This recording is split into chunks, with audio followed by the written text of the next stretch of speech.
So we were here yesterday and talking about the order of the energy sublevels, and I had told you that what makes this difficult is that we get overlap. In the third energy level, which I color-coded blue, you see all the blues aren't together. We have 3s and 3d, 3s and 3p, which are together, but not 3d because it's higher in energy than the next energy level's s. And that makes it a pain because when we look at the 4s, 4p, 4d, 4f, those are all spread out and scattered. 4s is here, 4p is here, because 3d came after 4s, so you got a separation there between 4s and 4p. But then there's a separation between 4p and 4d, because 5s is lower in energy than 4d. So, man, everything just starts to tangle up in this order. Now today, we've seen this, okay, and we get the lines represent orbitals. Every orbital has room for 2 electrons in it. The order of them is the tricky thing.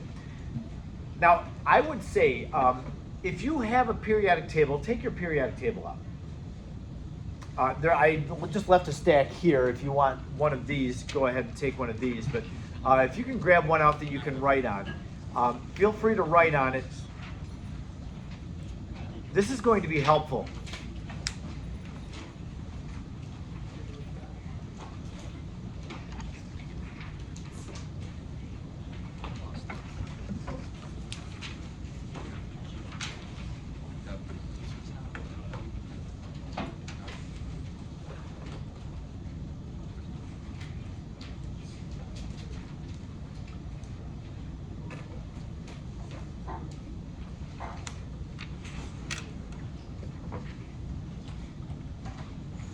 Pretty amazing. Schrodinger came up with this model he has for electrons back in the 1920s, the later 1920s. The periodic table was already constructed by this time. The periodic table was first attempted by a Russian guy named Dmitry Mendeleev back in the 1860s. His periodic table looked nothing like what we see these days. This is not what the 1860s periodic table looked like. Mendeleev, he did have rows and columns, but his arrangement was similar to what we have on here, but it didn't look the same. Our modern periodic table was developed around the year 1910 by a guy named Moseley. Moseley, he decided to put the elements in order of their atomic number rather than the atomic mass. Mendeleev was ordering them by atomic mass, and there were some that were out of order. It wasn't a big deal. When Schrodinger came up with this model, it was the later 1920s. There was no collaboration between Schrodinger and Moseley on this, zero collaboration. And that is what really fascinates me, because when you see how the periodic table construction aligns itself with this. Remember, Schrodinger's treating the electrons as waves. He's got this big complex wave equation that he's performing these mathematical operators on to try to figure out what the energy of electrons is. So every one of these energies of electrons is determined from this thing called the Schrodinger wave equation. I want you to take a look. I'm going to take the camera and move it over to the periodic table. I'll just do this. We know that the first electrons in an atom always go into the atom closest to the nucleus, where the first energy level is. Now, notice that on this diagram, 1s is first. It's got room for 2 electrons. We look over here at the periodic table. The first energy level corresponds with the first row of the periodic table. We have room for 2 electrons in 1s. There just happens to be 2 elements in the first row of the periodic table. So both of the hydrogen and the helium, both of those elements, their last electron would go into 1s. Then 1s is full. We go on to the next one, 2s. In the 2s sublevel, there's room for 2 electrons. The next 2 elements, lithium and beryllium, have their last electrons in 2s. Then it's full. The next sublevel over there is 2p.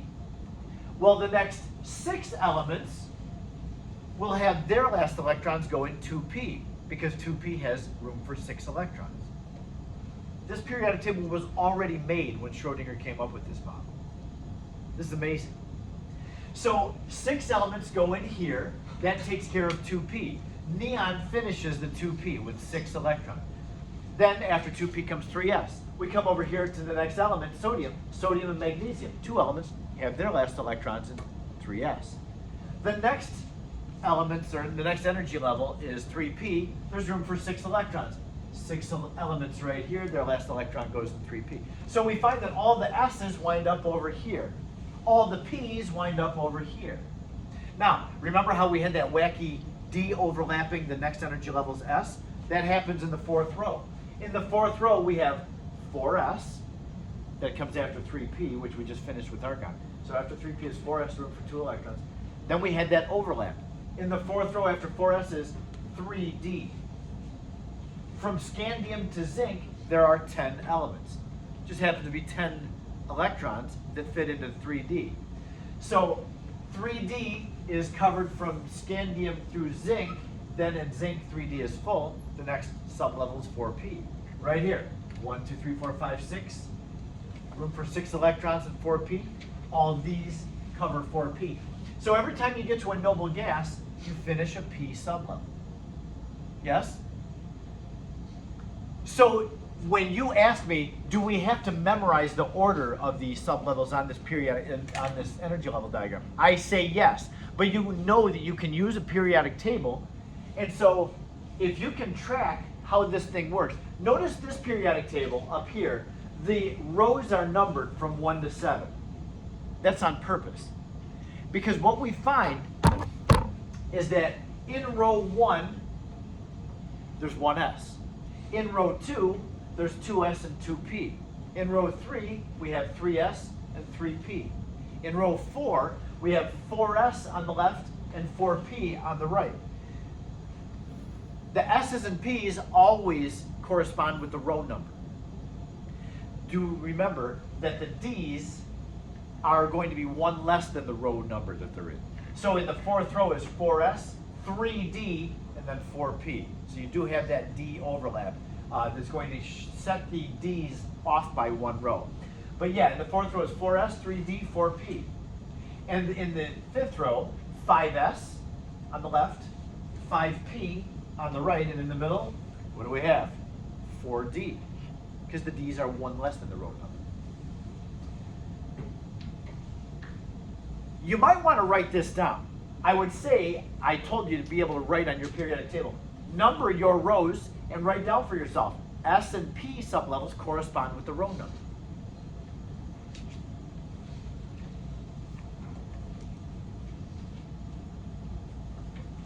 Write down that S and P is the same as the row number.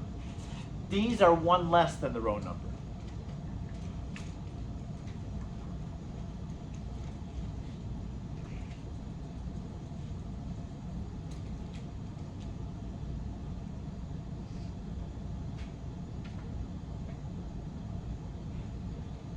So we have our rows number 1 through 7.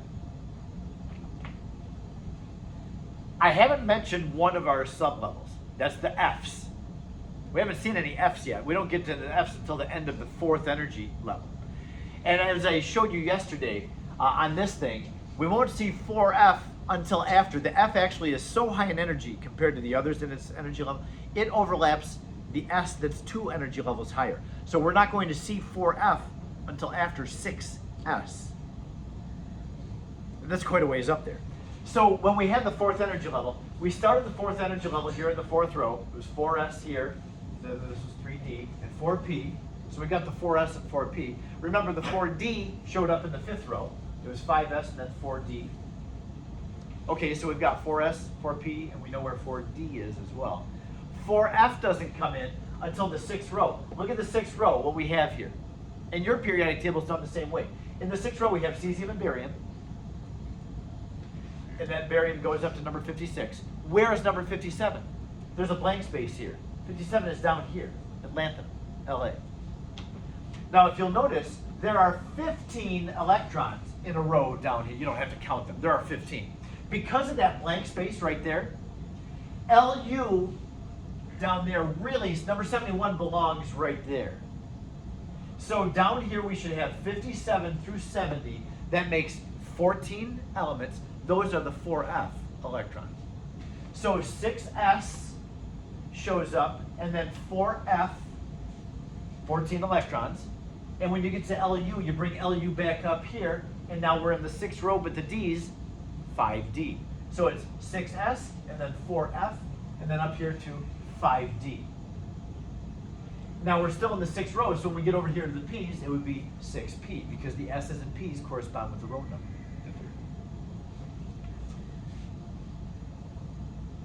So the order of how things show up on the periodic table, if we could just remember those few rules, S and P's go with the row number, D's are one less than the row number, and then F's show up, these two rows contain the F electrons, the elements whose last electrons are in an F somewhere. So yeah, in the 7th row we have 7S, then we jump down here to 5F. So the first row down here is 4F, the second row down here is 5F. And after we're done with 5F, we get to LR. LR goes right there, and it starts the 6D. Jaden? Are there no more elements after 118? As far as I know, there are no elements past 118. And there will eventually be. There's nothing magical about getting to number 118. The elements seem to be very unstable in their nucleus.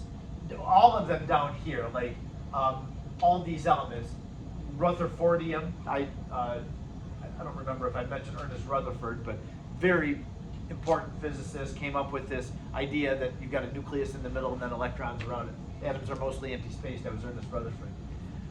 All these, so Rutherford had an element named after him, and then who else? We got borium after Niels Bohr. Mendelevium is one of these too, after Dmitri Mendeleev. He's number 101. Mendeleev, the first person to come up with the periodic table. So yeah, some of these people that we're familiar with, they showed up here as having elements named after them. Joel? Yeah, we would get to the G's starting with the 5th energy level. I believe we would have to get to the 9th energy level to observe a G. It would be somewhere overlapping the 9th energy level, which we don't have any elements like that in the ground state. So G is just a theoretical energy sublevel. We think that it can exist, but we don't have anything with the ground state there. Okay. All right, great questions. So I'm going to move on here, and we're going to make use of this. I'm not just going to leave you hanging. Well, okay, I think I see what you mean. We'll use that, and by the end of the hour, hopefully you're going to be at the point where you say, yeah, that is very easy to come up with how electrons are arranged. But we'll get there. So moving on from this, we had talked about this question yesterday, and I had, I think, missed this slide yesterday. Which of these are incorrect? Do you see any up there whose designation cannot exist? Which one? 9S can exist. There's nothing with the ground state here that would go into 9S. We'd have to have 2 more rows on the periodic table. But it's possible. It's not that it can't exist. We might not have anything here. But it's not necessarily incorrect. What do you see, Nikhil? We don't like 3F. Yeah, this one, it can't exist. Oops, I didn't use the right setting on that. So 3F, what else, Jaden, can't exist? There's, okay, there's others. Antonius? 2D? Yeah. 2D can't exist, right. In the 2nd energy level, we can have 2S and 2P, but no 2D. 1P can't exist. Yeah. Any others? Some of you had your hands up, that was the only one, right? So yeah, these can't exist. In the 1st energy level, we only have 1S. There is no 1P. And the same thing with 3F and 2D. Because when n equals 1, we only have one possible sublevel. And the reason behind those, we would have to understand what the 4 quantum numbers are. I had mentioned 4 quantum numbers. They come out of the Schrodinger equation. They exist. This course does not require you to know that, so in the interest of time, we have just stopped teaching that. Maybe if we came across a year where we actually felt like, okay, I think we have extra time, maybe we would continue doing the 4 quantum numbers, but not now. Okay, now the next thing that I have for you is something called electron configuration. Electron configuration really is the first part of this chapter. Electron configuration gives the same information as this. This will tell us where the electrons are in an atom, and the electron configuration does too. Now, I'm going to just stay parked on this slide for a moment. I'm going to just move it up a little bit. I'm going to show you how to do electron configuration and how to use this thing to illustrate where electrons are with the energy level diagram too. If I have a small element like carbon,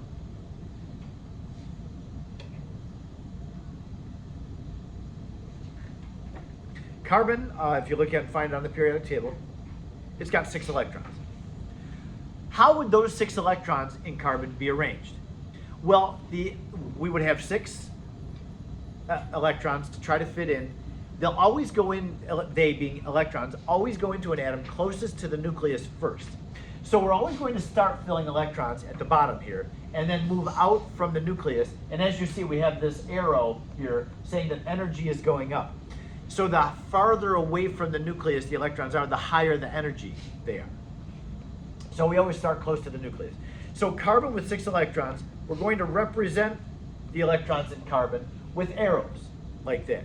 So there's 2 electrons in 1s, and then it's full. Then there's 2 electrons in 2s, then it's full.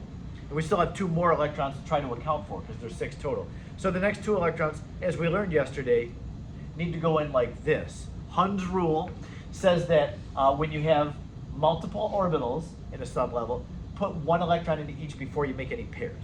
So you wouldn't go up, down there in 2p, you go up and then up on the next line. This would be the arrangement of the electrons in carbon. Now, this would be called the energy level diagram for carbon, but we can also do an electron configuration, which gives the same information, but a little bit more concise way of doing it. The electron configuration looks like this. We write where the electrons are. That's an S, and I did a bad job with my S there.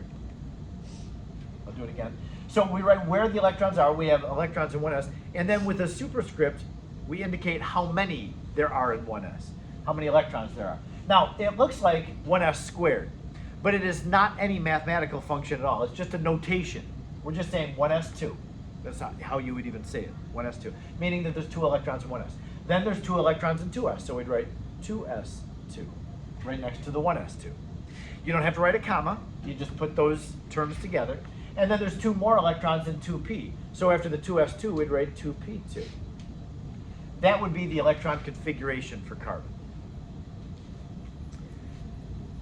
Doing another one, how about we'll do something a little bit bigger, calcium. I'll use a different color for calcium. How about this? Calcium has 20 electrons. So we've already seen the first 6 electrons in here. We need 14 more. So I'm just going to continue from the carbon here. The number 7 electron would go there, and then keep going 8, 9, 10, 11, 12, 13, 14, 15, 16, 17, 18, 19, 20. So our last electron would go in 4s for calcium. And its electron configuration looks like this. 1s2, 2s2, 2p6. That takes us through 2p.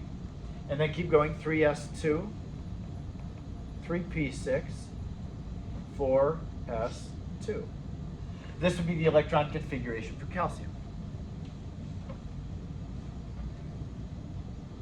Now, calcium is only atomic number 20, and you can see that this electron configuration is starting to get just a little bit obnoxious. What if we go to atomic number 40, or atomic number 60, or atomic number 80?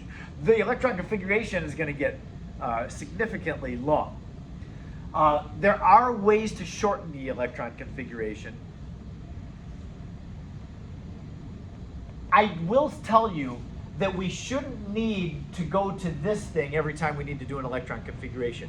You should be able to figure it out using the periodic table. Like I was, you got a question, Neil? Nikhil? Aren't you like calcium, right? It's like, aren't you able to like use noble gases or something like that? Did you learn that before? I looked at Yes, you some- can. I'm going to show you that too. Yep. Sweet. Yep. We can shorten these. These do not have to be as long as they are. But I want you to see how we do these things. And then I'll talk about how to shorten. So yes, that's true. Just a quick refresher over here. I'm going to take our attention over to the periodic table. When we were just doing the electron configuration of calcium, it's right here on the periodic table, number 20. We don't need this whole thing with the arrows. We can just look right at the periodic table and say, oh, okay, I need the electron configuration for number 20. Since I know what the order of the energy sublevels are in the periodic table, I could just start at hydrogen and rattle them off from there. Looking at this, hydrogen, starting at hydrogen, 1s2 takes us through the first row. Then 2s2, 2p6 takes us through the second row. 3s2, 3p6 takes us through the third row. And then we end here at calcium, 4s2. So all you need is your periodic table, which you can always use. It's given to you. So giving you the periodic table, I'm giving you the order of the energy sublevel. Just remember, when you get a periodic table, like I'm not going to let you use that periodic table you're writing on when you do your test or quiz. But the first thing, if it's me taking this thing, the first thing I do is number my rows. So that I know, okay, S's and P's will be the same as the row number, but I'll remember the D's are one less than the row number. Let's go back to the electron configuration slide. 4 slides ahead, here it is. Now I had shown you, I gave you an example of fluorine there. This is slide number 16. Fluorine is right here. It's right at the end of the 2p, almost at the end of the 2p. So it's 1s2, 2s2, 2p5. 5 electrons into the 2p is where fluorine is. This is electron configuration. So that just describes, it's a way of noting where the electrons are and how they're arranged in an atom. Now the next one I have on this slide is potassium. We've already done calcium, which is one past potassium. Potassium's right here, ending in 4s1. This is where, if you notice what I did underneath potassium's electron configuration, I'm showing you how to do it with a shorthand way. When you need to write the electron configuration of a fairly or large molecule, fairly large or large one, then it's going to be very tedious to write the whole thing starting at 1s. So what we can do is, I think we all acknowledge that noble gases are unusually stable. We don't find noble gases in compounds.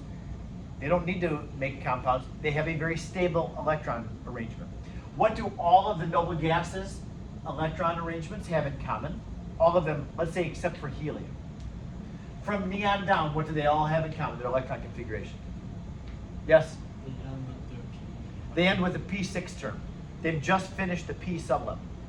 Yes? That's a big deal. Nature apparently thinks that's a big deal because these elements are very stable. They have no need to make ions. They have no interest in losing electrons or gaining electrons. They're right where they want to be. I call the noble gases the Kardashians of the periodic table. It's like the other elements around the noble gases want to be like them. They want to dress like them. They want to have all the money that they have. Like they want the status that they have. Daddy's a big time lawyer. Oh, good, he's got all kinds of money. I can have pools in my backyard, in my basement, and all that. Everybody wants to be like the Kardashians here. That's what the noble gases are, the periodic table. You don't know who the Kardashians are? Oh, yeah. All right, so anyway, yeah, even elements over here are actually very close to a noble gas, so they try to have the same number. Now, what do I mean by they want to be like the noble gas? Well, they will lose or gain electrons to have the same number of electrons as their noble gas, the closest noble gas. It's because of that p6 term that all the other elements desire. Okay, so the noble gases are like the landmarks of stability. And so we're kind of going to base everything off of the noble gases. Our frame of reference is going to be the noble gases. So when we look at potassium, this part, sorry, I highlighted the wrong thing. This part of the electron configuration of potassium takes us to argon. So when we get up through a P sublevel, that would be 3p6 through the last P sublevel. Potassium is right after argon. So we don't have to write all the electrons all the way up to number 18. All we have to write is argon core. And when we write a noble gas with its symbol in brackets like that, that's going to indicate all of the first 18 electrons. All electrons up to argon are accounted for in here. It's a nice shortcut. And then all you have to do is write all the electrons after argon. So in this case, it would be, so when you write the argon in brackets, then we only have one more term. It would be 4s1. So this is the electron configuration for potassium. Argon core, 4s1.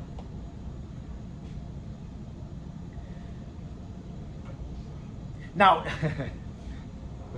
I don't know why this program does this, but when I created a PDF of this thing, I can't move it now because it's a PDF, but this term right there really belongs up where I just wrote it in green, so it just displaced it on me.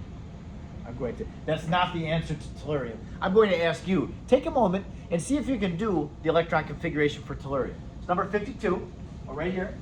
It's in the 6th row, 5th row, toward the end of the 5th row in the periodic table. Come up with the electron configuration of tellurium.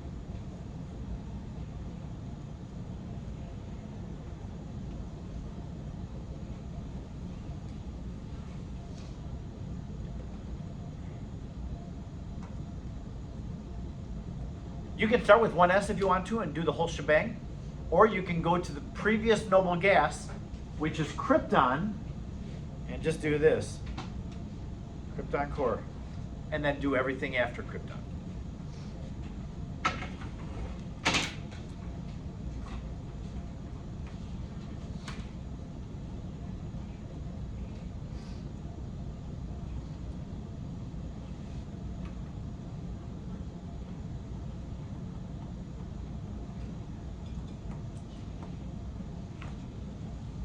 Could you get it?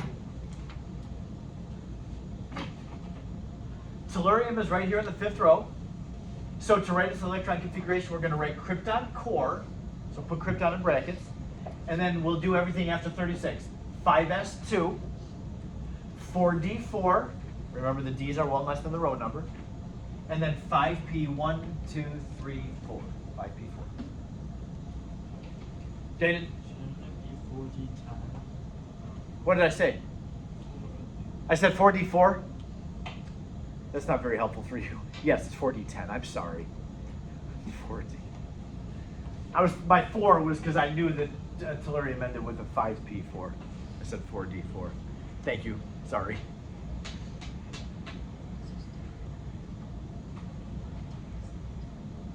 Yeah, did you catch that? I said 5d4, but it's not. It's now I said 5d4. In the 5th row, it's 5s2, and then we go to the 4ds. These are 10 electrons in 4d, so it would be 4d10 covering these, and then 5p4. Okay, sorry about that. Now here's a couple more. I'm going to ask you to try these, and I will get these right too. What are the electron configurations of these? Let's just do bromine first. I want to do gold separately. Do them quickly. I'm running out of time. Knock out that bromine is not bad. When you do the shorthand and you put an element in brackets, it must be a noble gas. It must be a noble gas. You put in brackets.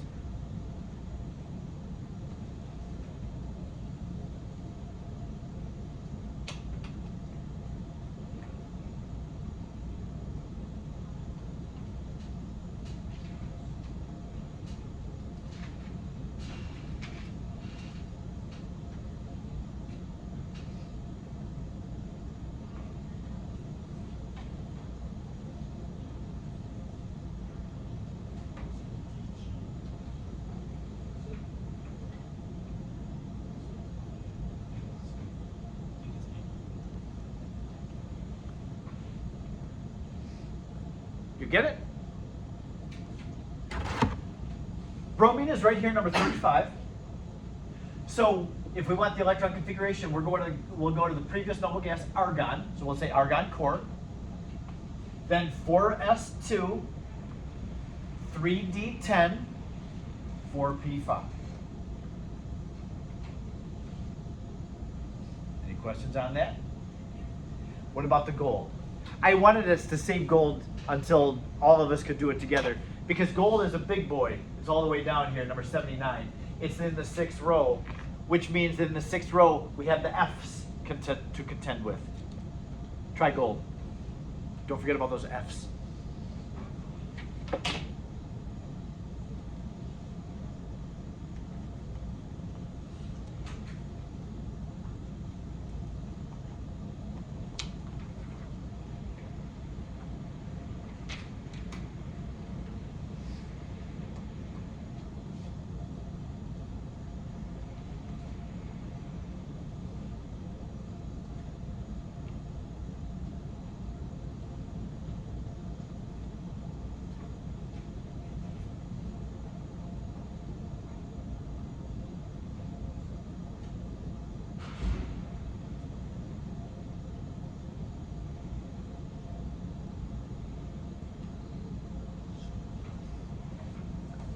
Okay, I'll write it up here and see how you do.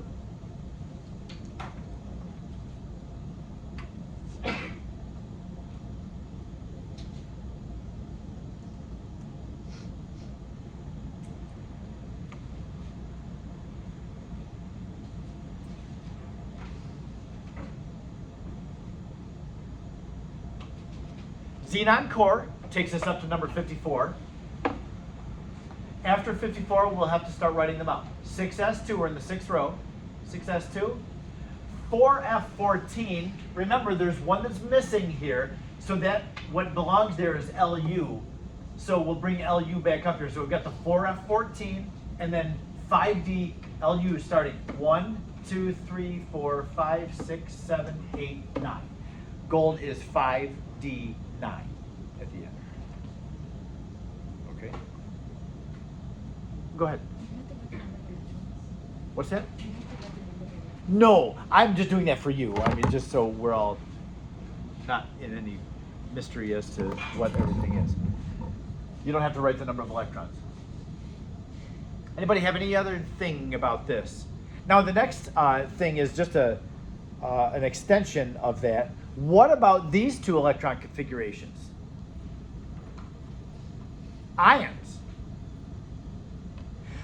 Only do the first one first. Let's not do the ferrous ion. There's something unusual about it. I even want to tell you what's going on with the ferrous ion first. So just give the electron configuration, if you will, the sulfide ion. It's not neutral sulfur, sulfide ion.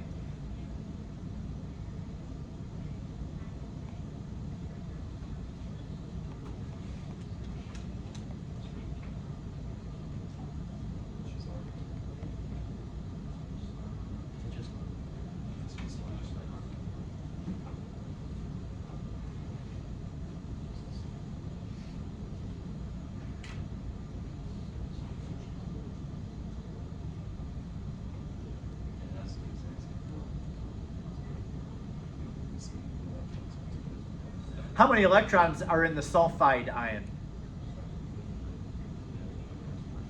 Yell it out. How many electrons in the sulfide ion? 18. Not 16. Sulfur, when it's neutral, is 16. Sulfide ion has 18. So the sulfide ion will have the same number of electrons as argon. Yes? Yes, it will. I know it still has 16 protons. Protons don't change, but the electrons, as you know, can. So the sulfide ion has 18 electrons. And now, you may want to do this. You might want to say, oh, 18 electrons, good, that's argon. Done. Nope. No, don't do that. In fact, I'll just do one of these. You're not allowed, if you have a noble gas electron configuration, you don't just write that noble gas configuration with a bracket around it. What you'll do is you'll go to the previous noble gas, which will be neon, and complete it from there. Neon core, 3s2, 3p6. That's the correct electron configuration. Now, you don't need to say anything about the fact that this is an ion. Sulfide ion, I know it's gained 2 electrons, and when it was neutral and it was 3p4, but now that it's an ion, it's got 3p6. We just write it like that. It's the exact same configuration as argon would have.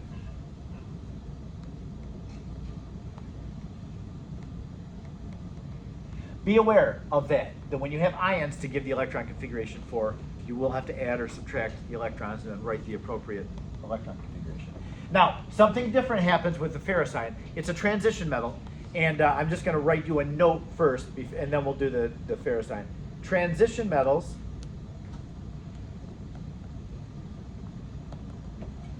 they tend to lose. Remember, metals always lose electrons. That's what that bold line is doing there on the periodic table. Everything to the left of that tends to lose electrons, become positive ions. Things to the right tend to gain electrons, unless they're noble gases. So the transition one, I say tend to lose electrons. All metals lose electrons. But here's the thing about transition. They tend to lose their outer s electrons first.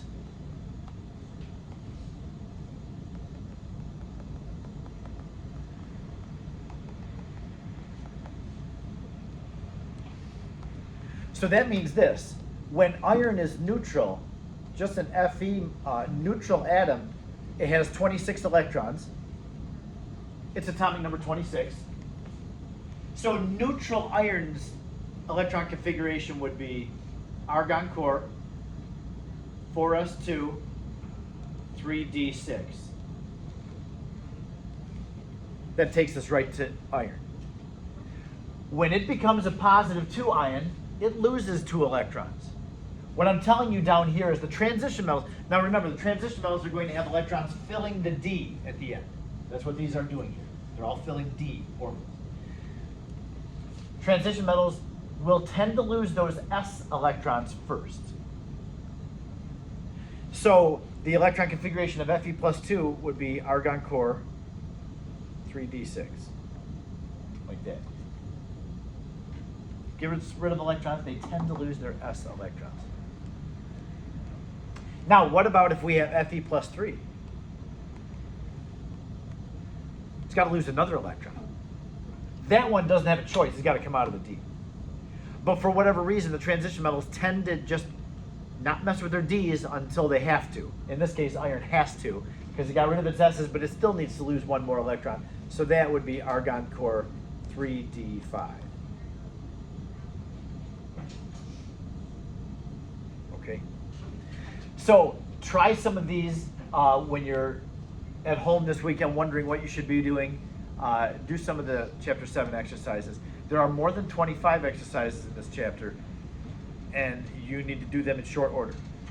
On Monday we have a reading quiz. Tuesday is our quiz already on chapter 7. So it is going to come fast. With that, we're going to leave. I've shown you everything that you need to see about electron configuration. If you want to go back, I'm recording this thing. You can watch the video. If you need a replay on how we can navigate through the periodic table and know what comes in what order. So for the next little bit of this hour and on Monday's class, we're going to be looking at the periodic properties. I'm pretty confident that you learned most of this when you did Chem 1. It's been a while though, it's been more than a year. So like a year and a half ago you were doing this. So I'm not going to get after you if you don't remember this stuff. But hopefully it comes back to you some. The first property we're going to be looking at is ionization energy. I'm looking at the clock back there. It's about 10:15. So we just have a few minutes.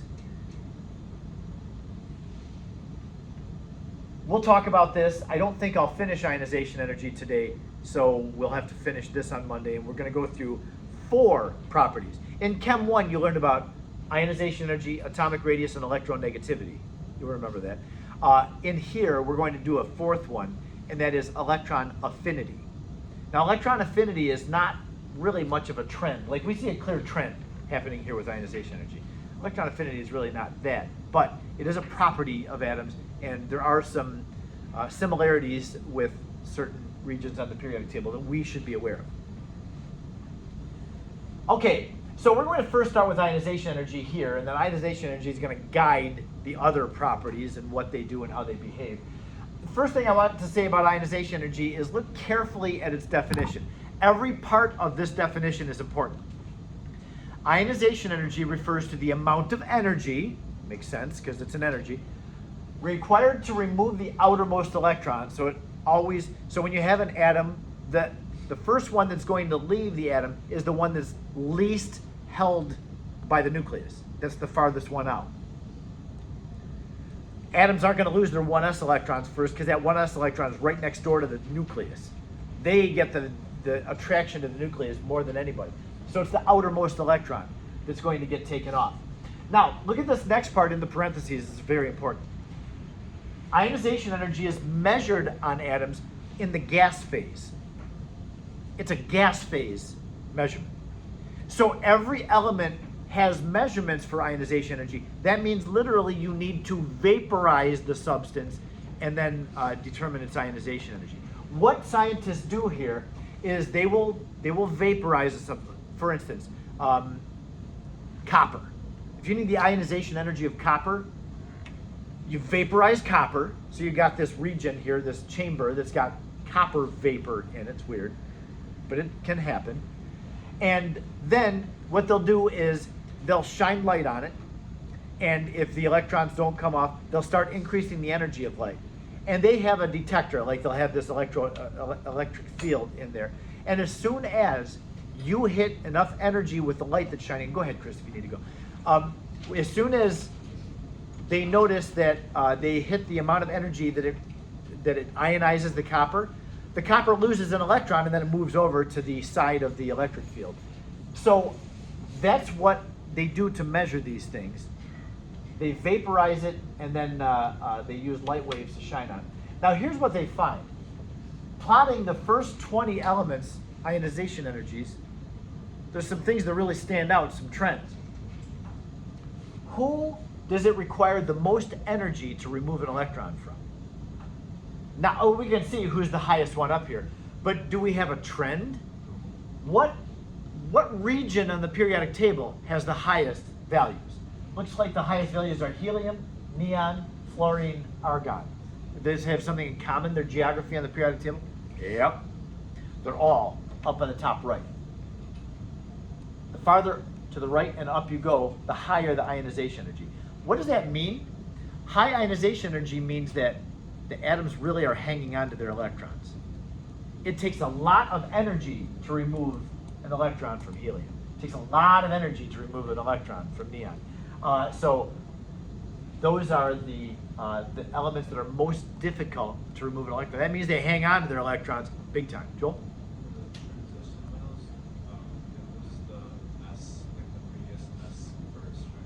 I don't even know. I can't tell you. I would assume because those are the first ones that ionize when we have an ion. They probably are. There's no indication of that though from what we see on the data. So I don't know which electron it is, but that would be my guess too. I think it would be the S's that come off first. Yep. Even though we had that, we were making the energy level diagram. I told you that the D's are higher than the S's in energy. They still do seem to, the S's come off first. It's just a weird thing. Okay, so on the next slide, I have a little bit of just a clarification on this. Elements with a low ionization energy means they don't take much energy to remove their electron. That means it's easy to remove an electron from them. That's what it says up here at the top of the slide. High ionization energy, that's what I was talking about before I changed slides. Those elements, it's difficult to remove an electron from. They're really hanging on to their outer electrons. What families elements have the lowest ionization energy? Look at the bottom, the lowest values. What do we see as the bottom? Looks like potassium is the lowest. Then the second lowest looks like it's sodium. Third lowest looks like it's lithium. Where are potassium, sodium, and lithium on the periodic table? It just really stands out. They're the far left. And then looks like aluminum is down here too. Something funny happens with aluminum that I'm not going to get to today. We'll have to talk about that on Monday.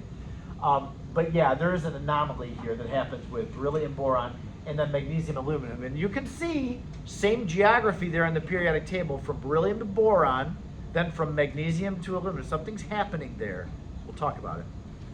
Then of course this one is real oddball. We'll talk about that too, that anomaly. Okay, so what family's elements have the lowest ionization energy? The alkali metals. Group 1. Then what elements have the highest ionization energy? That's the noble gases, those Kardashians. They say, okay, hey, you want to take an electron off of me? Okay, you're going to have to work for it. I hang on to my electrons really tight, so you want some electrons off of me, baby, and it's going to cost you.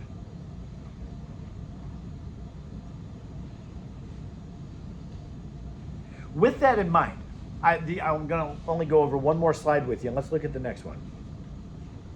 I have some data for you. Now, ionization energy is the amount of energy to require the outermost electron.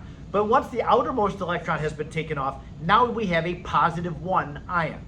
That's why it's called the ionization energy. Because when you take an electron off, you make an ion. A +1 ion in every case. Now if you want to try to take the next electron off, it always is going to take more energy to take the next electron off. Why? Because if you have a neutral atom, you got protons in the nucleus holding on to the same number of electrons. When you pluck the first electron off, now you've got the protons outnumbering the electrons. The protons outnumber the electrons. So that higher positive charge relative to the negative charge draws the remaining electrons in a little bit more tightly. So the atom is a little smaller. Those outer electrons are now held a little bit more tightly to the nucleus. You have less electrons that have to share that positive charge of the nucleus. So the second ionization energy is always going to take more energy than the first. So I want you to notice something. Every time you take another electron off, the energy goes up. But then there are some unusually high jumps. Notice for magnesium, the first ionization energy is this. The second one takes about twice as much energy. Then when we go from the second electron and then take the third electron off, whoa, it takes like 5 times the energy. And then to take the third to the fourth, it takes less than twice as much energy. So we had a huge jump here. Now compare that to aluminum. Aluminum, it takes like 580 and then it goes up by about 3 times. Then from there to there, it goes up less than twice as much. Then we go from the third to the fourth, and whoa, it goes like 5 times more. What's going on for magnesium between electrons 2 and 3, and then aluminum between 3 and 4? Should be obvious, yeah. Changing from like 1 to the last year. Yes. For magnesium, when you take the second electron off, now it's got a noble gas configuration. And oh, that's a happy place for magnesium. It's, oh yeah, this is what I like. I got my noble gas configuration of electrons. I've filled a P, and that's my last electron set, and I'm good. Oh, you want to take another electron off now? Okay, you're going to have to work for it. So it takes a huge amount more energy to take that noble gas configuration apart. And then the same thing for aluminum. Take 3 electrons off, okay, it takes more every time, but then when it gets to that noble gas configuration, when aluminum loses 3, then, okay, be ready. You want to take another electron off, it's going to cost you. All right, so that's what I'm getting at here. Now, I want to tell you, the AP exam, the people who write it, love to ask questions like this. They love to analyze your understanding. Okay, do you really know what ionization energy is? Do you know the desire of atoms to get to a noble gas configuration? And so they'll hit you with questions like that. You'll see when you start studying for the AP exam, these kinds of things show up a lot. I would say the biggest concentration of questions on the AP exam is what we'll do from now to the end of the semester. Well, the end of, until the exam. Bonding, intermolecular attractions, atomic structure, periodic properties. They love questions like that. And how these things affect properties of matter. Yeah, there's going to be a lot of thermal, a lot of equilibrium, and all the things that we've done, but they really get into the atomic structure stuff and bonding. So, just so you know. And that's one of the reasons we do this last.